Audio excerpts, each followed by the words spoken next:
Hello viewers, তোমাদেরকে আজকে পলাশ সাহা সম্বন্ধে এমন একটি প্রমাণ সহ তথ্য দিতে আসছি যে তথ্যটা শুনলে তোমাদের মাথা ঘুরে যাবে। সত্যি বলছি বন্ধুরা, বিশ্বাস করো, পলাশ সাহা সত্যিই কেন মারা গেছিল সেই তথ্যটা আমি প্রমাণ সহ, হ্যাঁ বন্ধুরা, প্রমাণ সহ আজকে তুলে ধরবো তোমাদের সামনে আজকে প্রমাণটা দিয়ে দেবো।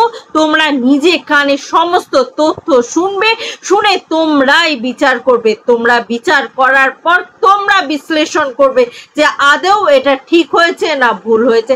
তো তার আগে ইন্ট্রোটা দিয়ে নি। হ্যালো বন্ধুরা, তোমরা সকলে কেমন আছো? ভালো, আশা করি প্রত্যেকে ভীষণ ভালো রয়েছে। আজকে আমি আবার চলে এসেছি নতুন একটা টপিকের ওপরে, নতুন একটা ভিডিও নিয়ে। অবশ্যই বন্ধুরা আজকের এই ভিডিওটা তোমাদের ভালো লাগবে। ভালো লাগলে একটা করে লাইক করবে, শেয়ার করবে, কমেন্ট করবে, আর প্রচুর পরিমাণে সাবস্ক্রাইব করে নেবে আমার এই ছোট্ট চ্যানেলটিকে। এই বিষয়ের উপরে আরো আপডেট পেতে হলে তো চলো বন্ধুরা মূল বিষয়ে ঢুকে পড়ি। পলাশ সাহার মৃত্যুটা সত্যি আমাদের কাছে কিন্তু খুবই বেদনাদায়ক। তার মৃত্যুটা নিয়ে কিন্তু অনেক জল্পনা কল্পনা চলছিল, আর আমি তোমাদের সামনে বলেছিলাম যে পলাশ সাহা সম্বন্ধে বিভিন্ন আপডেট বিভিন্ন সময় দিয়ে যাব, এবং পলাশ সাহা সম্বন্ধে এমন কিছু তথ্য আমার কাছে উঠে এসেছে যে তথ্যটা আমার মনে হয় যে আমার দর্শকবৃন্দদের কাছেও শোনানো দরকার বা জানানো দরকার, যে তাদেরও জানা উচিত যে কি হয়েছিল সেই রাত্রে। আগের দিন রাত্রে তাদের মধ্যে কি এমন ঘটনা ঘটেছিল, তা নাহলে একজন ধৈর্যবান ছেলে, একজন সহ্যবান ছেলে যে 3 কোটি টাকার মালিক, সে কেন সবকিছু ছেড়ে, মোহ মায়া ছেড়ে কেন মারা গেল, কি কারণে মারা গেল?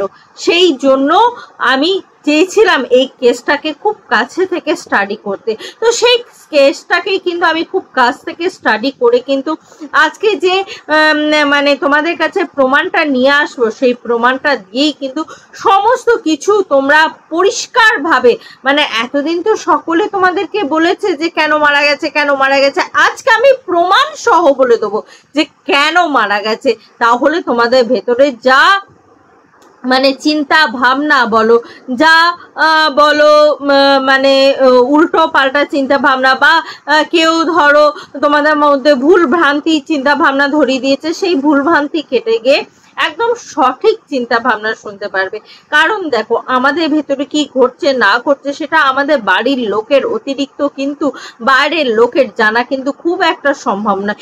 সেই জন্য এমন একটি বাড়ির লোক মুখ খুলেছে, তাদের বাড়ির লোক মানে সুস্মিতার তরফ থেকে এমন একটি বাড়ির লোক মুখ খুলেছে যে কিনা সমস্ত তথ্য গল গল করে বলে দিয়েছে আগের দিন রাত্রে সুস্মিতা এবং পলাশের মধ্যে কি ঘটেছিল না ঘটেছিল, সমস্ত তথ্য বলে দিয়েছে। আর সেই তথ্যগুলোই একে একে প্রমাণ হিসাবে, হাতিয়ার হিসাবে উঠে আসছে।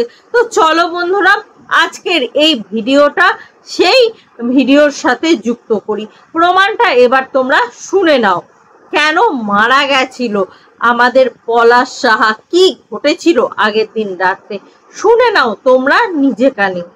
আসলে কি, আমার দেওয়ার হলো গরিব, সমর্থ ছিল না দেওয়ার মতন বিয়া, ওনারা জোর করে নিছে, কিন্তু দিনা বানা দিতে পারে নাই। যেহেতু যেদিন কেটে গেছে তারপরের দিন থেকেই যন্ত্রণা দিচ্ছে, খাইতে দেয় না, শাশুড়ি মারধর করে, কিন্তু ছেলে পছন্দ করে নিছে। ছেলে কিন্তু তার ইচ্ছা রাখার জন্য, মার রাখার জন্য ইচ্ছা না। মা মনে করে যে ওরে খেদাই দেওয়ার জন্য, কিন্তু তার ছেলে তো খেদাবে না, কিন্তু মারও সে ছাড়বে না। ছেলে মারও ভালোবাসে, মা তো, কিন্তু তার বউরও ছাড়বে না। তো মা তো বউরে খাইতে দিবে না, মারধর করবে।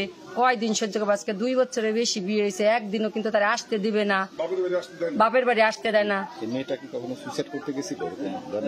ওই যে আগের দিনই গেছিল, ফেসবুকেও দিছিল, কিন্তু অনেকবার ফোন করতে করতে ভাইরা বাপে মায়ে ফোন করতে করতে ওনার কিরাকাটি দিতে দিতে মানে তারটাই করলো জামাই, যে জামাই সহ্য করতে পারলো না। দেখলো আমার মারও সামাল দিতে পারতেছে না, আমার বউর এরকম যন্ত্রণা দিতেছে, বউ সহ্য করতে পারতেছে না, আমি কি করব? নিজে যায় নিজে আর কি আত্মহত্যা করলো। বন্ধুরা শুনতে পেলে যে আগের দিন রাত্রি কিন্তু এই সুস্মিতা সাহা সে কিন্তু নিজে একটি খারাপ কাজ করতে গিয়েছিল।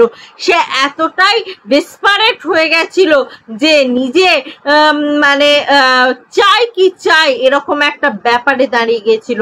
আর তার শাশুড়ি মাও তো একজন নারী, তার নারী হিসাবে একটু তো বোঝা উচিত ছিল যে আর একটা নারীর মানে ব্যথা বেদনা যন্ত্রণা মর্ম এগুলো বোঝাটা আমার মনে হয় যে উচিত ছিল। কিন্তু সে কেন যে মা হয়ে বোঝেনি, মা হয়ে আর একটা নারীর যন্ত্রণা বোঝাটা উচিত ছিল, কিন্তু সে মা হয়ে কেন যে বুঝলো না, সেটাই তার দুর্ভাগ্য। তো বন্ধুরা, তোমাদের যদি আজকের এই ভিডিওটা ভালো লাগে এবং এই তথ্যটা তুলে দেওয়ার জন্য আমি নিজেকে অসংখ্য ধন্য মনে করছি যে তোমাদের মানে তোমরা আছো বলেই কিন্তু আমি এই তথ্য তোমাদের সামনে তুলে ধরতে পেরেছি।